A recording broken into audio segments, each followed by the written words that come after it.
Bonjour et bienvenue sur autoplus.fr. Aujourd'hui, nous sommes en présence d'une véritable star. Il s'agit de la Clio 5, la 5e génération. Alors c'est vrai que c'est pas très facile quand on a un best-seller comme celui-là de le remplacer.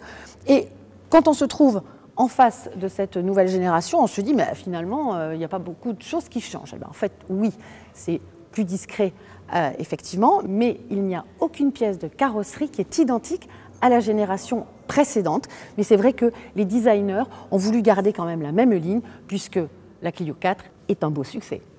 Si la silhouette est donc identique à la Clio 4, elle se différencie par quelques petits détails, notamment ici avec la bouche qui est un petit peu plus grande, la signature lumineuse en forme de C très bien dessinée, et puis ici sur cette version qui est une version Intense, on voit notamment cette partie-là avec les anti-brouillards et justement des écopes, les entrées d'air.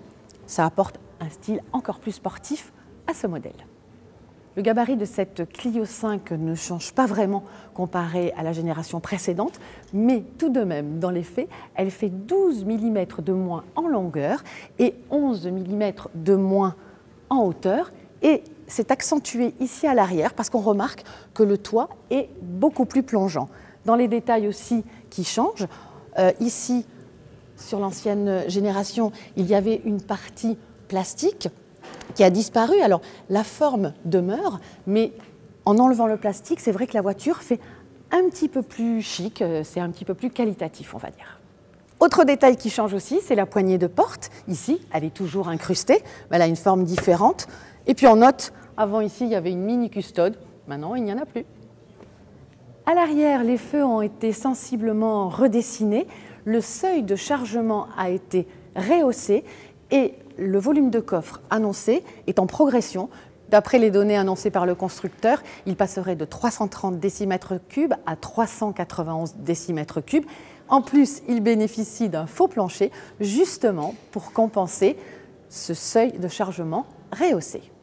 Vous le remarquez au premier coup d'œil, c'est vraiment à l'intérieur qu'il y a une vraie révolution, puisque toute la planche de bord a été totalement redessinée, donc elle est beaucoup plus horizontale, elle est affinée. On voit ici les aérateurs qui sont dissimulés dans cette partie-là. Ils sont aussi horizontaux, alors qu'avant c'était plutôt rond. Et puis surtout, on a cet écran ici qui pourra mesurer entre 7 et 9,2 pouces, suivant les finitions, ce qui nous fait aller jusqu'à 23 cm, avec en plus des petites touches de raccourci qu'on a déjà vues chez des concurrents, mais c'est bien pratique pour accéder à tous les menus. Et ici aussi, on note ces boutons d'aérateur avec l'affichage de la température intégré. Cette Clio 5 s'équipe de l'instrumentation numérique. On pourra avoir deux types d'affichage, de 7 pouces et 10 pouces, soit environ 26 cm. Et puis aussi, ce que l'on note, c'est que le volant est différent. Il est plus en son centre, il est plus fin. Et puis surtout, ici, un petit détail, mais qui a son importance, ce bouton qui était le même depuis des années sur les différentes générations de Clio, eh bien, enfin, il adopte un nouveau design. De même, la console centrale a été redessinée et rehaussée, donc c'est beaucoup plus ergonomique. Et puis on bénéficie aussi d'un frein de parking électrique. Il faut savoir que l'ensemble de cette nouvelle planche de bord a été baptisée Smart Cockpit. Et Renault a vraiment beaucoup travaillé et insiste beaucoup sur justement la qualité perçue. C'était quelque chose qui leur était reproché de leur aveu. Même. Donc ils ont travaillé là-dessus et c'est vrai que l'ensemble, ça fait beaucoup plus chic en fait, c'est beaucoup plus valorisant, il y a plus de surface douce au toucher et c'est vraiment assez réussi franchement.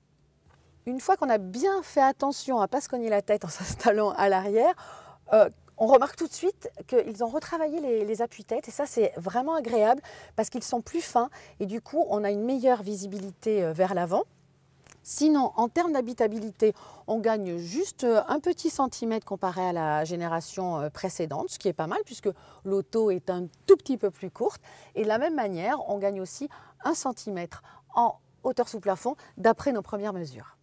Voilà tout ce qu'on pouvait vous dire pour ce premier contact avec la 5e génération de la Clio. Côté moteur, on aura des essences de 65 à 130 chevaux avec le nouveau bloc TCE de 100 chevaux qui remplace le 90.